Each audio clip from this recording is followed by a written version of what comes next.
আসসালামু আলাইকুম ওরহমতুল্লাহি ওবারাকাতু।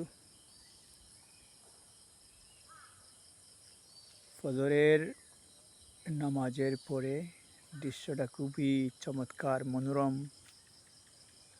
প্রাকৃতিক পরিবেশেই মনটা ভরে গেল। এই তো পূর্ব দিক, একটু পরেই সূর্য উঠবে।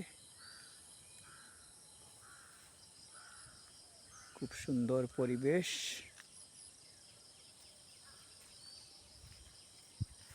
ভোরের স্নিগ্ধ বাতাসেই মনটা শীতল হয়ে গেছে। এই নিরিবিলি পরিবেশেই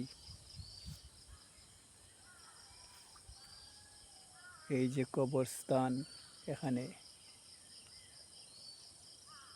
শায়িত আছেন অনেক মানুষ। হায় হায়, আমাদেরকেও তো এখানে যেতে হবে। আল্লাহ পাক দুনিয়াতে আমাদেরকে ভালো কাজের তৌফিক দান করুন, আমিন।